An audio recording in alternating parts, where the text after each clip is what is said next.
What's going on, everybody? Welcome to the Week 10 edition of the Pro Football Focus Show here on RotoGrinders.com. I am Britt Devine, here with my good friends. We've got no costumes this week. I'm not a Disney fan. Ryan Fitzpatrick isn't here. We have no bear chests out here. Tigger, he's been put away. It's just Tyler now. So we're back here for just a kind of a normal Week 10. Scott, how was Week 9? I had myself another Week 9. I said you probably didn't watch on. We have a premium show here, the GPP Final Takes for our premium members. My big call on that was I was fading Christian McCaffrey for Kareem Hunt. I call that a wash. Which side of that wins last week? Yeah, I don't know. I actually didn't think Christian McCaffrey was in a great spot, but he ended up seeing more work inside the 5 and 10 yard line than he has all season. But we got to give a shout out to Tyler, who pretty much crushed every single one of his plays last week. Thank you. Congratulations, Tyler. Congratulations, Tyler. Week 9 probably went well for you then. It did. I had a bunch of really good lineups. Unfortunately, I didn't have all the pieces in the one single lineup. No, if you didn't have Adam Humphries, you weren't shipping anything last week. Yeah. Humphries, Heuerman was my main guy that I had targeted pretty heavily. I think he was a great salary saver and a big lineup differentiator. Cash games were a complete walkthrough, though. They were very easy. Tournaments a little bit more difficult. Hopefully this week we can get back to winning. Well, I mean, it's I always tell I do some coaching on the side. People contact me through RotoGrinders. I would say it's hard to win in DFS, but there are a lot of different ways to win in DFS. There's all different types of ways to play.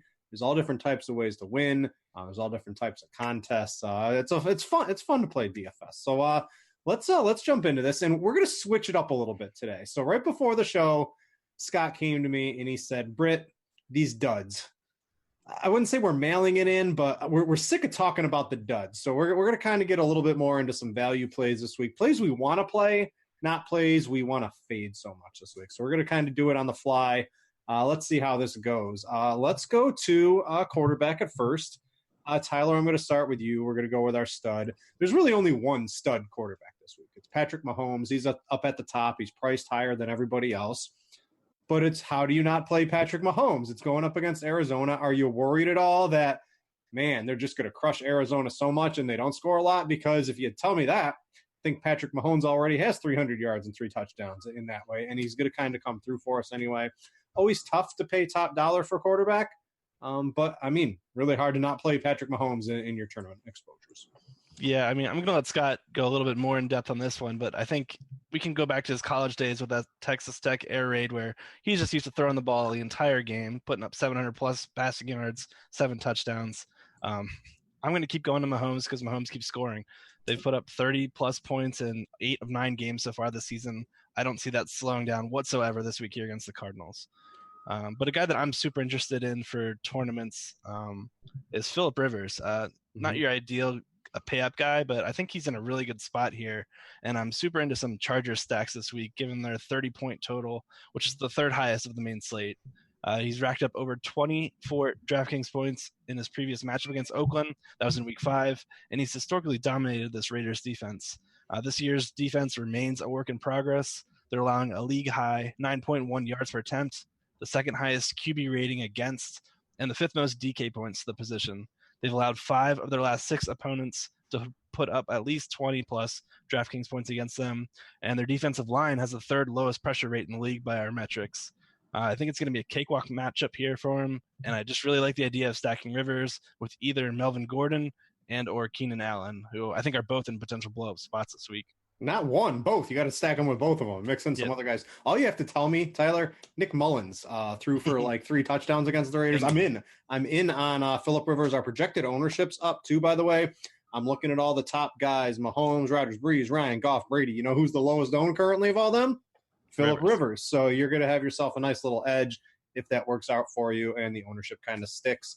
Scott, you want to talk about Mahomes here a little bit too. He's 7,200. You can make it work this week because there's a lot of low-tier, mid-priced running backs. I like the mid-tier at wide receiver too. If you want to do Mahomes and you want to use Hill or Kelsey and Hunt, you can go nuts with them this week. Yeah, so the thing with Mahomes is he's putting together arguably the greatest fantasy season by a quarterback of all time.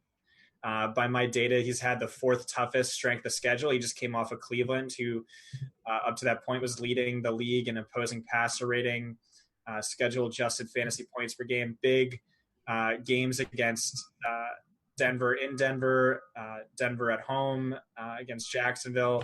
Arguably the three best outings an opposing quarterback has putting up against them.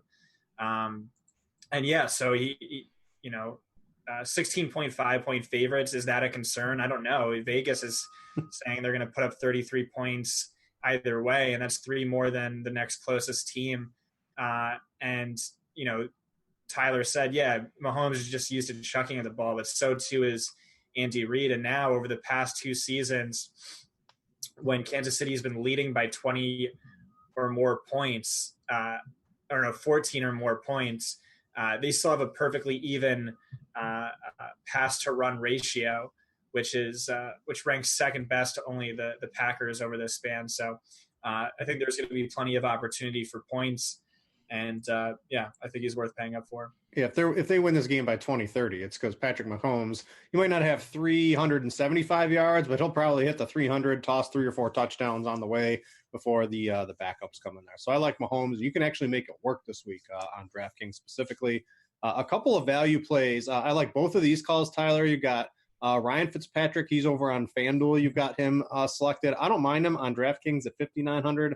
I think that's fine. Just $100 less, though, than your boy Phillip Rivers. I think you'd probably take Rivers. You got Baker Mayfield. He's cheap, too. I want to throw in Marcus Mariota, who's $4,700 on DraftKings this week, and that really lets you do a lot of creative stuff with your lineups. I think the value quarterback tier also very strong. Yeah, I just love Fitzpatrick. I mean, we keep going back to the well with the show with Tampa Bay quarterbacks because it keeps working. They have a non-existent running game, a decimated secondary, and game script continues to favor Fitzpatrick and this Buccaneers passing attack. By now, you've already heard all the crazy pace statistics we've talked about with Fitzpatrick and Winston. So I'll just get right to the matchup here with Washington. It's not one we typically target. They rank towards the middle of the pack in most passing statistics and boast a top 10 coverage secondary per graded metrics. That being said, they've allowed 4 of the last 5 quarterbacks they face to hang 20-plus DK points on them. Matt Ryan just had a huge outing, 350 yards, 4 touchdowns last week. Middle-of-the-road matchup, like I said, but the combination of the Buccaneers' pass-heavy approach, where they're top 6 in pass play percentage, and the uptick in pace of play makes Fitzpatrick a desirable DFS play this week. Yeah, you got all those injuries on the Washington offensive line too. Theoretically, those are like some 3-and-outs, just more scoring opportunity. I'm definitely on board Fitzpatrick this week. Yeah, I think their Washington game is really going to struggle running, so I think they're going to have to do a lot of passing. The Bucs already average a league high 136.8 combined snaps with their opponents over the past month. With all those weaknesses and injuries down on that Washington offensive line, I think we could see that be elevating this week. This game's one that you should definitely target. I think Ryan Fitzpatrick's definitely a guy for cash or tournaments. What about Baker? Baker's a guy I like too. You got to think they're going to be passing a little bit this week too. Hasn't really come through with a huge game yet. Jarvis Landry, I know Scott's put some interesting things on Twitter about Jarvis Landry this week. Eventually I think he's probably going to break through at some point. Just hasn't really worked. Njoku, there's just not a lot really going on. Duke Johnson finally came through. Baker looks pretty reasonable on DK this week as well. Yeah, I agree. He draws a banged-up Falcons team here that's allowed the 3rd most passing touchdowns, 7th most passing yards, and 3rd most fantasy points to the quarterback position. Every quarterback they faced, not named Nick Foles, has scored 20-plus DK points. So I think this is a great bounce-back spot here for Mayfield, who's actually coming off a really good game. With Freddie Kitchens calling plays, Baker's coming off one of his best games of his young career, 2nd highest yardage total, 2nd highest completion percentage. I think we could see that continue here against this Falcons secondary. Yeah, projected ownership currently sitting pretty low on him as well. Scott, I want to highlight, this is probably a guy I like quite a bit. He's just too cheap when you're able to get Jared Goff for $6,100.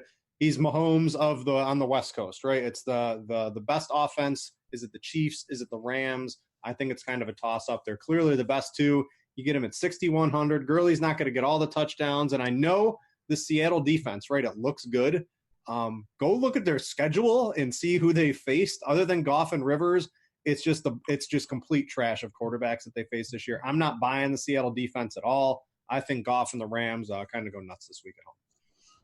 Yeah, you kind of made my argument for me.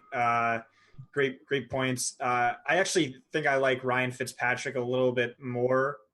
Tyler just had him in the sheet first, but it's definitely close, and especially so on DraftKings. The narrative right now is just that, Goff is only playable in games where his opposition can keep things close. But if you look back at it over the past 2 years, that's not really entirely true. It's definitely better when, like last week against the Saints, they put up 35 points. The week before, the Packers put up 27. But still, Goff is second in the league in passing yards. He's one of only 3 quarterbacks with 20 touchdowns. And, he's definitely not priced like it. So I think he's an easy top value play on DraftKings this week. Yeah, I like that quite a bit. I want to throw so we're going to get rid of the duds here. I'm going to throw some names at the wall and see what sticks here. I mentioned Marcus Mariota. Why is Marcus Mariota 4,700? He came off the bye. It looks like the offense is clicking. Tyler, I'll go to you first. They give Deion Lewis more snaps, clearly over Derrick Henry. Wow. Took him this long to figure it out. That's crazy. Corey Davis, you got to figure Bill Belichick's going to try to take away Corey Davis. So maybe there's not a lot of other passing options out there. But Deion Lewis, you got the wheels. He's going to be chucking the ball here. He's 4,700. You got any thoughts? Yeah, he's definitely a great way to save salary this week. Quarterback pricing on DK has just been so soft, though. I don't know if you need to go down here. He's 100 more than Brock Osweiler. He's less expensive than Josh Rosen. Yeah, but last week was his first good week in 5 games. And that was on Monday Night Football, which is why his price is so low. I don't know. Honestly, I don't see a need to go down here, but if you want to, I wouldn't fault anybody for it. He's got rushing upside, likely trailing, going to be throwing a ton. If Corey Davis is occupied, we could see a ton of Deion Lewis checkdowns. I get it. I totally do. Scott, I'm on Mariota. I like him in tournaments a little bit this week. What's your thoughts? I'm not really on it, but he does have 17 rushing attempts over the past 2 games, and by my data, he's had one of the toughest quarterback schedules. So New England's definitely not anyone we should fear. I liked your Baker call a little bit more. He had what was arguably his best passing day last week with the new offensive coordinator. Also, he's up against a pass funnel defense in the Atlanta Falcons. They rank 4th worst in points allowed per drive, 5th worst in opposing passer rating, and 74% of their total yards have come through the air. That's the 3rd most. It's a good matchup for Jarvis Landry, a guy who's had plenty of them, but makes sense. All right, let's go to Scott's actual opportunity article that he writes at PFF every week. I've got it pulled up if you want to cue up the screen share. It's pretty big here. Is there any specific player you want to point out? Looks like Melvin Gordon is kind of leading this off. I know Tyler wants to talk about him a little bit, so if you don't want to talk about him, is there any other player that you found this week that you're really keying in on based on your research? Well, just with Melvin Gordon, he's been insanely efficient this year, too much so, basically. He scored 10 touchdowns, but he totals only 8 opportunities inside the 10-yard line. That's wildly unsustainable, and that's going to regress moving forward. But at the same time, he's a bell cow running back who dominates market share inside the 10-yard line, inside the 20, 30-yard lines. So, all that means is, less efficiency, but more volume. So it's going to offset there. Just note that he's been extremely good this year. On top of that, I wrote up Jarvis Landry, Corey Davis, Michael Crabtree as positive regression candidates. Corey Davis is a top 5 wide receiver in terms of market share. The problem is Tennessee just doesn't throw the ball that much, but maybe they do that this week. I also wrote up Deion Lewis. I forget if I have him on the sheet or if Tyler grabbed him, but I think he's the chalk this week. Mm-hmm. Aaron Jones, this is the spot to play him. You got to get pumped if you're an Aaron Jones owner. Finally, it's this week. Seriously, this week. Till he fumbles in the first quarter. Don't you put that evil on me, Ricky Bobby. I do like Aaron Jones. Duke Johnson, Maurice Harris, Josh Gordon, Larry Fitzgerald. Really, I focused on a lot of guys that, also have good matchups where the usage is super relevant. Then at the end of the article that I know, Britt's always done reading halfway through, so he never sees. But on FanDuel, James White's a top value, followed by Fitzgerald, followed by Jarvis Landry, and I support that. You like White even with Michelle back, possibly Gronk. If Gronk comes back, do you think White's going to be able to keep it up? I mean, he's just seen ridiculous usage. He left some time in last week's game due to an injury, but outside of that, he led the team in targets every week but one. He's still great, usage as a receiver with a bonus 10 rushing attempts with the occasional work inside the 10-yard line. So even before Sony Michel's absence, I had him as a top 6 running back in terms of usage. So just like him a lot. I think he's a strong play. Yeah. If you got the PFF subscription, I think the Edge gets you all the Scott stuff. It'll get you some of the other stuff we talk about as well. I think it's just $40 for a year. Got to have it, in my opinion. Things I look at every single week when I play DFS. Let's get to running backs now. Tyler, I'll start with you. You've sat it out a little bit. And we got Melvin Gordon here. So he's going up. Scott says, he's too efficient. And I get that too, but it doesn't matter, right? He's going up against Oakland this week, and nothing matters when you face the Raiders. Melvin Gordon, he gives you a little bit of a discount over Todd Gurley. Maybe it gets you a stud receiver. Maybe it gets you Patrick Mahomes instead of Jared Goff. I think it's an interesting way to go about your lineups this week. You don't have to jam in Gurley. There's just so many good other running backs this week. I don't know if I haven't actually had a chance to make my Shell Cash team yet. It's Wednesday. It's early.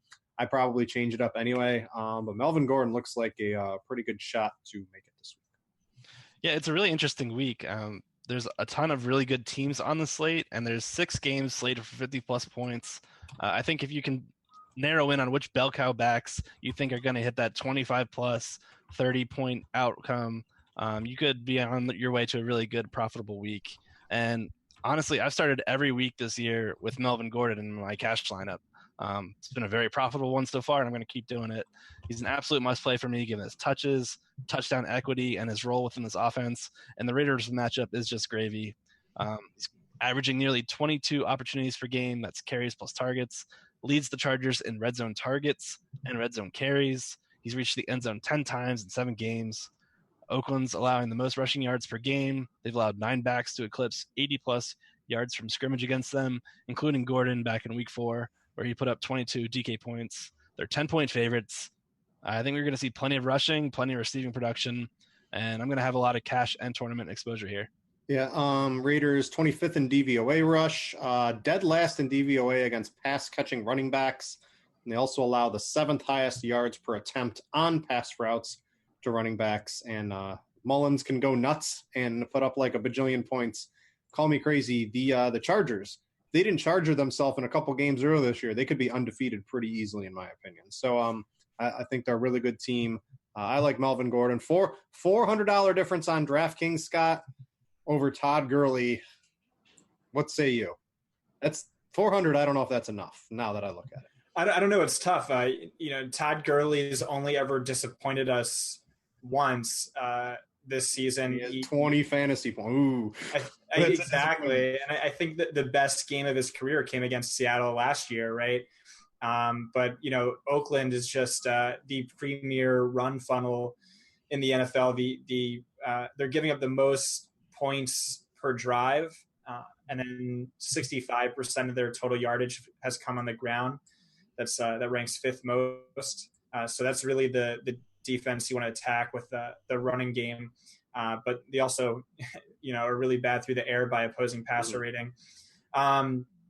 It's a tough call. I'll have to see how lineups shake out this week. I also like Kareem Hunt quite a bit. Yep. And the guy I wrote up is Kareem Hunt. Yeah. Yes. Yeah. That'd be why you like him probably. He's 8,500. Like the first couple of weeks, remember we were all fretting about Kareem Hunt, and it's like I'm old enough to remember when we were scared about Kareem Hunt, if I was on Twitter or something like that. And it's just Arizona, huge home favorite. That's what you look for. If we're not worried about Patrick Mahomes, you certainly can't be worried about Kareem Hunt not coming through. No, definitely not. Like I said, Andy Reid likes to pass the ball really regardless of how many points he's leading by. But, Kareem Hunt has been dominating usage near the end zone over the past, since like week 3. He's also seen 6 targets in 3 of his last 4 games. So heavy involvement there as well. And really it's a very similar matchup to the one he had last week where he totaled 140 yards from scrimmage and 3 touchdowns. So Arizona is giving up the 4th most rushing yards. They're also giving up the most rushing fantasy points per game to opposing running backs. So just a lot of things make sense for Hunt this week. And, the question you posed to me was Gurley 400 more than Melvin Gordon, who you take? And maybe the answer is just Kareem Hunt, who's, what is he, like 900 cheaper? Yeah, 8,500. Where all the prices are, they're finally where they should be. I still think Gurley should be about 10,000. Gordon's price easily the highest of the year. Hunt's price the highest of the year. We got Kamara priced up. Joe Mixon 7,700. I know it's the Saints, but I think Mixon could be really involved in the passing game there. You got your boy James White. You can convince me David Johnson's a reasonable play. Running back is loaded this week. So let's talk about a couple other plays.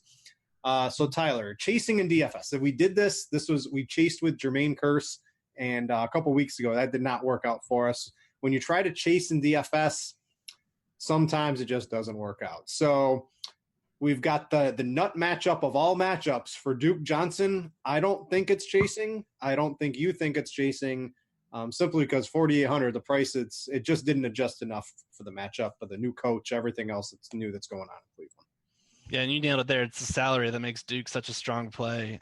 It's the all-world matchup here against the Falcons, who have notoriously given up the most receiving work to opposing backs under the Dan Quinn era. His price combined with the assurance of usage after last week, I think we could see Duke become the chalk play by the time Sunday rolls around with the highest ownership among all backs. Interesting tidbit I found when digging into Baker earlier.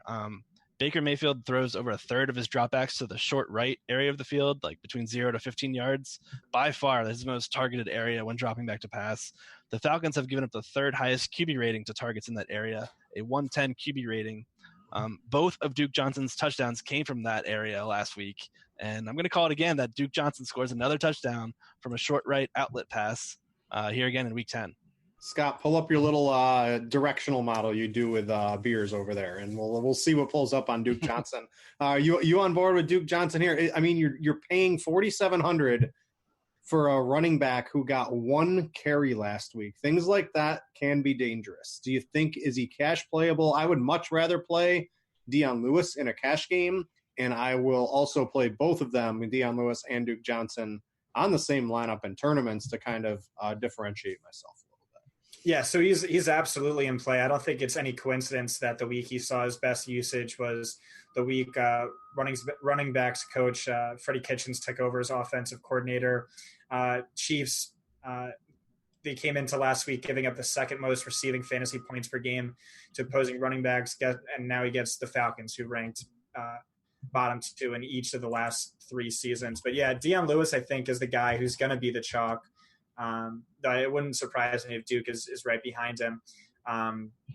So basically, I've been hammering this since like week 2 that Dion Lewis is the lead back. He's definitely the team's primary scat back, passing down running back, but he's also the lead back. But he's their best offensive player. I don't think it's really a question. Right, but it's never been more evident than it was last week that he's not just the lead back, but it's like, Derrick Henry's a backup at this point. He outsnapped him 59-14, outcarried him 19-6, out-targeted him 4-2, and that's a game with game script that should have benefited Henry. Is a 14-point victory. Now, what does he get? He gets a game they're going to trail for probably the entirety of the game against the Patriots. The Patriots also rank bottom 3 in receiving fantasy points per game allowed to opposing running backs. That's for the second year in a row.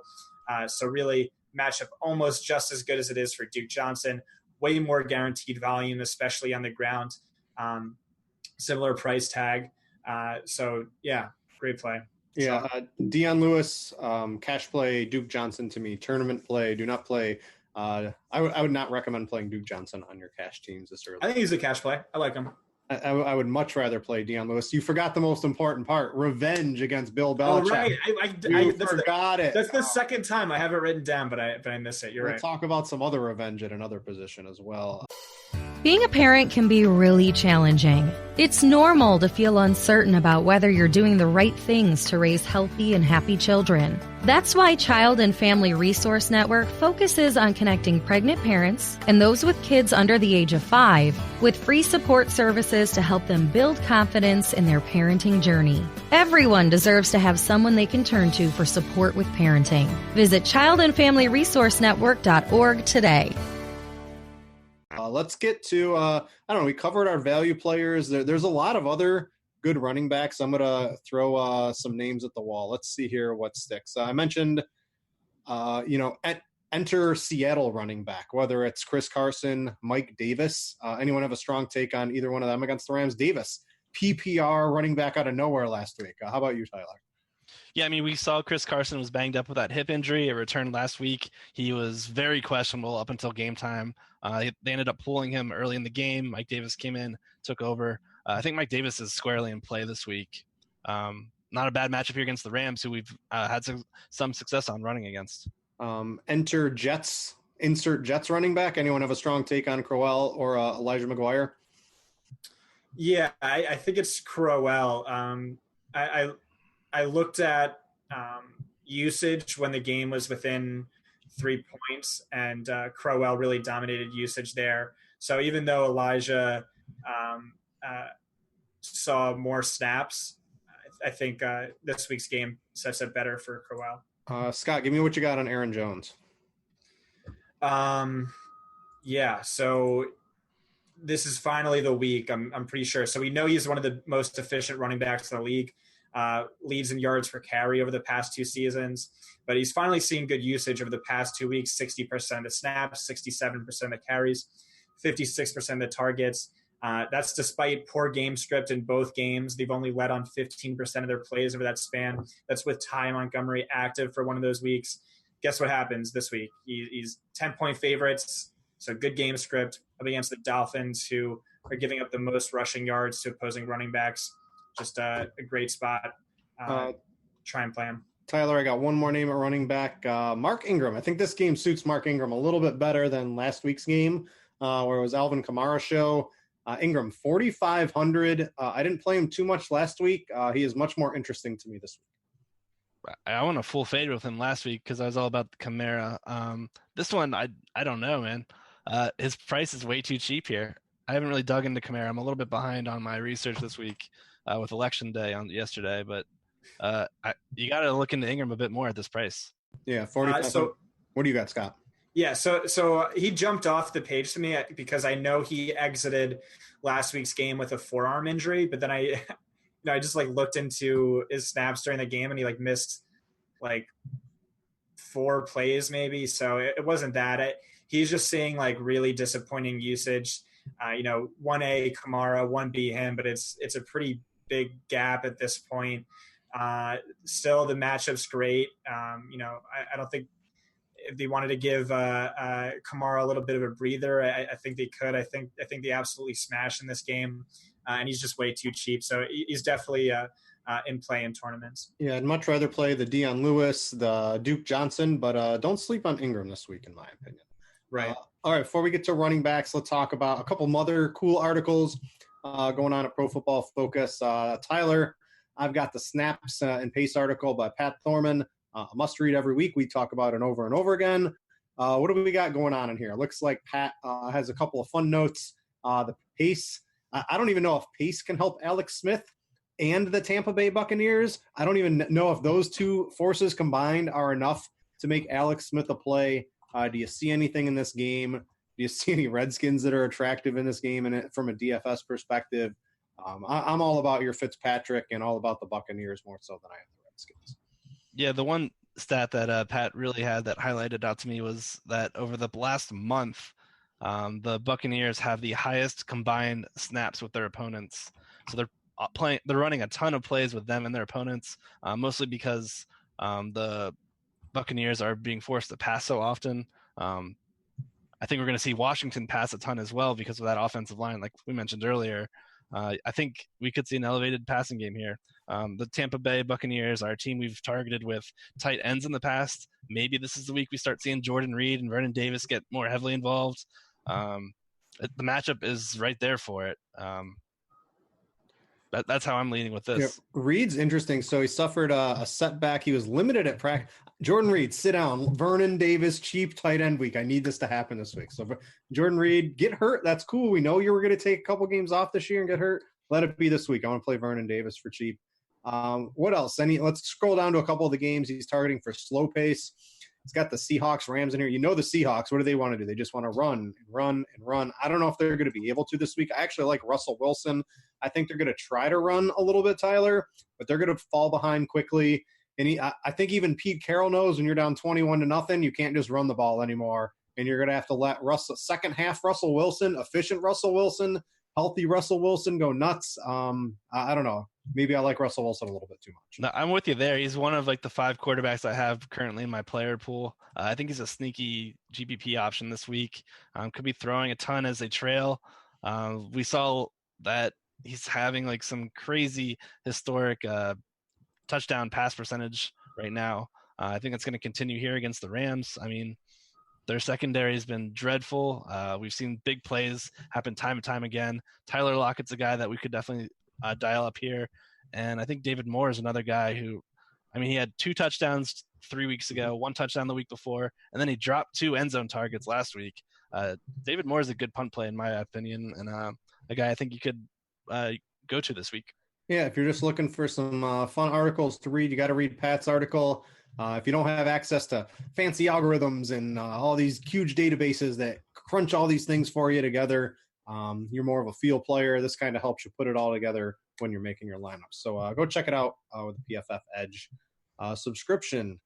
Wide receivers, Scott. So here's my problem this week, Scott, is I don't like any of the high-priced wide receivers. I don't like a single one. I can go down. I'm just gonna give you my arbitrary quick analysis. Julio Jones might be my favorite one. Michael Thomas, I don't know. It's outdoors. I think New Orleans pounds the ball in this game and wins that way. Devontae Adams, really tough matchup in my opinion. AJ Green's out. Tyler Boyd, probably too expensive, but maybe not. Tyreek Hill, theoretical tough matchup. Keenan Allen's probably my favorite of the high-priced wide receivers on the main slate. He's just 7,100. But if I'm paying up for somebody, it's probably Julio. But other than that, I don't know. I'm kind of put off by a lot of these high-priced wide receivers this week. What do you see? Yeah, so I think Julio's definitely very in play. I wrote up Devonta Adams initially. I really like him, but I just don't have a compelling argument outside of he's good. It's an MVS week for me, for sure. I like MVS too, but I ended up changing it and writing up who did I write up? Tyler Boyd, just because I do have I think, compelling argument on him. So he ranks 14th among wide receivers in fantasy points. So for this slate, he's actually about appropriately priced based on that. And despite ranking 20th in targets, but now should see more targets. AJ Green's out. That's 9.5 targets per game.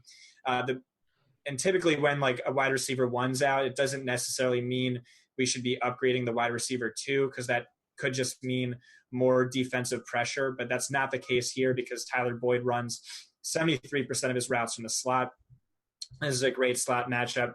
Saints are giving up the 5th most fantasy points per game to opposing slot wide receivers, and Boyd has done a really good job of making the most of his best matchups. He averages 25 fantasy points per game against defenses ranking bottom 5, and fantasy points per game to slot wide receivers. That's 3 games, and 24 fantasy points per game in the 4 games against defenses ranking bottom 10. In all other games, averages only 11.4 fantasy points per game. Andy Dalton still got a chuck. If we're not playing Boyd, who are we? Are we playing Ross? We playing Erickson? We playing Uzoma? We playing Mixon? Where's if we're not paying up for Boyd? Where else are we going in the Cincinnati offense? I like Joe Mixon a lot. I think the team leans on him a little bit more with Green out, so I think he makes a lot of sense. He was already seeing extreme bell cow usage. Those are probably the only 2 guys I'd say. Remember, the Saints are really good against opposing tight ends, so I wouldn't get cute with CJ Uzoma. John Ross hasn't done enough to really impress me. Right, Tyler, you talked about Phillip Rivers. You got to like his main target, Keenan Allen. Probably had his best game of the season, I would think. Last week, most people would say. I think he had a good week 1, 2. It's the Raiders. Doesn't really get much easier than this. He's just 7,100, and I don't know. I'm not thrilled with the top tier outside of probably Julio. I think Keenan Allen, find a way to anchor your rosters this week. Yeah, and I think he's going to go a bit lower owned than most of those top plays that you reviewed earlier. I think early ownership could see like the Michael Thomas, Devontae Adams, Tyler Boyd soaking up most of the high spenders ownership. So I think the pivot here to Allen makes a ton of sense. He runs over 50% of his routes from the slot, where he'll draw a great one-on-one matchup here against slot corner Leon Hall. Hall has allowed the 4th most receiving yardage while operating out of the slot, 3rd most yards after the catch. Allen is a player who's historically heated up as the year goes on, and I'm kind of expecting that to continue starting this week. He's coming off a 10-target game last week, and he's gone for 8 for 90 and 9 for 133 and 1 in his 2 previous games against Oakland. Despite the big plays from Tyrell and Mike Williams, Allen still leads the squad in air yards, but he trounces the field with a 28% target share, which is the top 10 rate in the league. So I think he's seeing the volume we want, and I like the matchup here. Let's talk about the other revenge. So we have Deion Lewis revenge. Let's talk about Bill Belichick revenge on Malcolm Butler, and we're going to do this with Josh Gordon. This sounds like a Bill Belichickian thing that he's going to do this week. He benched Malcolm Butler out of nowhere. We never even got to the bottom of that, did we? It's still like a mystery what happened there. And he's just going to be like, Josh Gordon, go pull some double, triple moves on Malcolm Butler, leave him in the dust, and we're going to get you like 3 touchdowns this week. That's almost verbatim my notes right there. Like I opened Twitter on Monday morning, like after that Monday Night Football game, or on, I guess it was Tuesday morning, and every tweet was in reference to how Malcolm Butler has allowed the most receptions, the most receiving yards, the most receiving touchdowns to opposing wideouts. If there's one team that knows just how bad Butler is, it's the one that benched him prior to the Super Bowl and let him walk for a big payday elsewhere. 6 to midnight, how excited I am for Belichick. He's going to scheme a ton of double moves here against Josh Gordon's 4.3 speed. Going to make Butler look even worse than he did on national television. Gordon's also seeing plenty of good volume here, 10, 6, 7, and 9 targets over his past 4 outings. Certainly can be used in tournaments. I think he could set season highs across the board as well.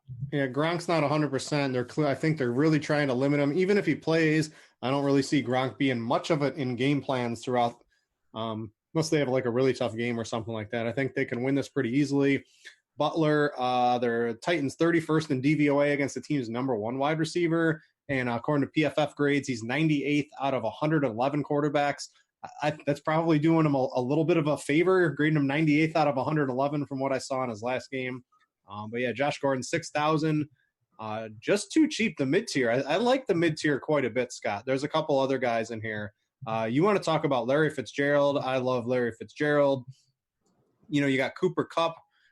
Pick your Rams wide receiver, I think is pretty good. Your boy Jarvis Landry that you're always trying to talk up. I think this is a pretty good matchup for him. No, I'm not trying to talk him up. You not just anymore. Have to. You're done with Jarvis Landry. He's in the trash bin. No, I mean, he's still in play, but it's the same thing he's been every week. Just I'll begrudgingly talk him up because he has an amazing matchup and he's seeing elite wide receiver 1 usage. But yeah, definitely pump the brakes on a guy who just hasn't been doing it. I also love Josh Gordon. I was on another podcast yesterday, and I was supposed to give a bold call, and my bold call was Gordon's going to have the best game he's had since 2013, and Malcolm Butler is going to get benched halfway through the game. And I don't want him benched halfway. He's got to play the whole game. Yeah, we want him to play in all 4 quarters. we want him all 4 quarters. So like I like the mid tier, Scott, more than the high tier. I love Larry Fitzgerald. I'm with you. Yeah, I liked him his last week, and I like him this week. I like guys. I mean, I could take a look here. Hold on. Marquez Valdez-Scantling's 5,000.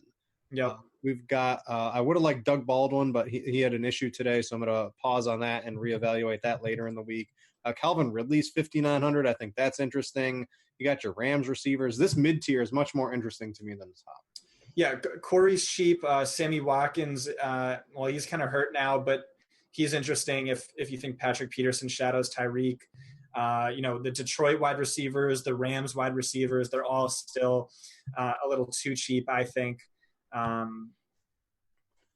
Corey Davis is 4,500. I know. Here's the Belichick is going to erase him from the game. This is my one fear. I think they just stick Stephon Gilmore on him, but Gilmore is a great cornerback. So, who do you erase on the opposition? Like, is it even Corey? Because he's been pretty easily erasable.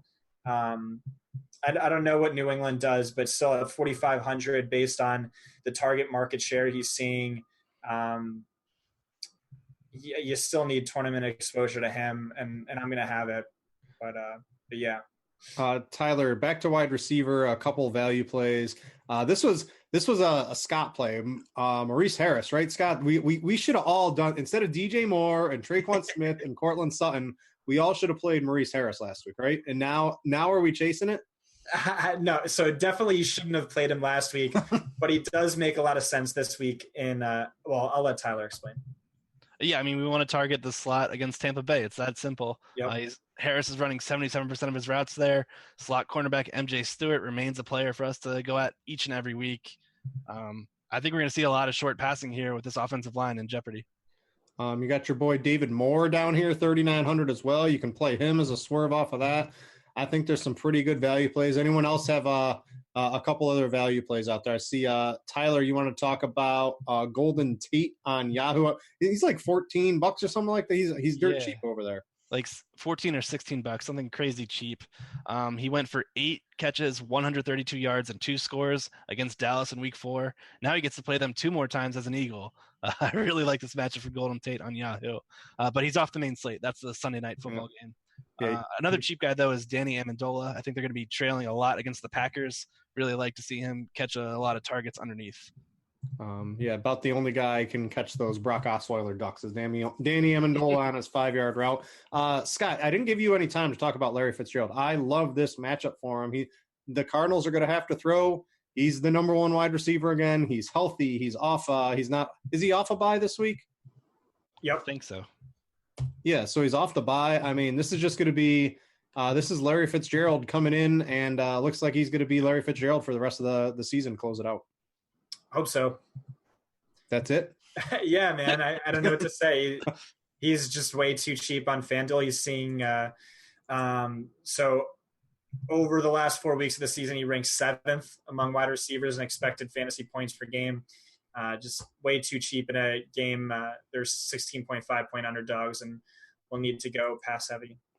All right, Tyler, I'm going to give you 2 names real quick before we talk about tight end. These are tight ends. You got to tell me which one you want to play. You want to play Rob Gronkowski this week if he suits up, or you want to play O.J. Howard? O.J. Howard. Tyler or Scott? I don't know. Pass. I'm sorry. That's easy. I'm going to take O.J. Howard on that one as well, I think. But anyway, Tyler, let's talk about, studs. We got tight ends. You got Travis Kelce. You got Sammy Watkins out. That's going to put Hill in his tough matchup. You're going to have Travis Kelce, like 100 yards and a touchdown. Seems like a foregone conclusion for Travis Kelce this week. Yeah, I mean, it's so hard to talk about tight ends because, I feel like we're always talking about Travis Kelce each and every week because he's just dominating the position. 25% target share in this offense. He has 9 or more targets in all but 2 games this season. He's got a fantastic ceiling, fantastic floor. I'm not worried about this matchup against the Cardinals, who are bottom 10 in receptions, receiving yards, and touchdowns allowed to opposing tight ends, just because Kelsey's volume negates all that. The only reason not to pay up for Kelsey is if you think he doesn't get into the end zone. And that kind of makes sense this week. So Arizona ranks bottom 12 in red zone trips allowed. They rank in the middle of the pack in terms of red zone touchdown percentage. The pace is so slow for Arizona. Yeah, and they haven't allowed a tight end to score since week 2. So that being said, I mean, the Chiefs are still implied for 33 points. They're going to score. And Kelsey's likely going to hit one of those red zone targets where he leads the team in red zone targets. I pulled up the Cardinals schedule to see what kind of tight ends they faced here. Let me see here. They did face Kittle twice. They didn't allow him into there. They faced your boy Hewerman, and I'm not sure if that worked out. But I don't know. I think Kelsey's going to be able to overcome this. Correct, Scott? Oh, Scott just took everything off there on that sneeze. Kelsey this week, Scott. Have you recovered? Yeah, it's just like I said, I do think Patrick Peterson shadows Tyreek Hill. I don't know what our wide receiver versus cornerback chart says or what Tyler thinks, but I think that does happen. And now Sammy Watkins is banged up, and it's just an absolutely brutal season for the tight end position. It's a brutal slate for the tight end position. I really think Kelsey's just worth paying up for. There's like 5 tight ends I'm going to have in my player pool this week, I think, for like 400 tournament lineups that I make. Or you could just, like, why waste your time and just play Travis Kelce? Just lock him in. That's what I think I'm doing.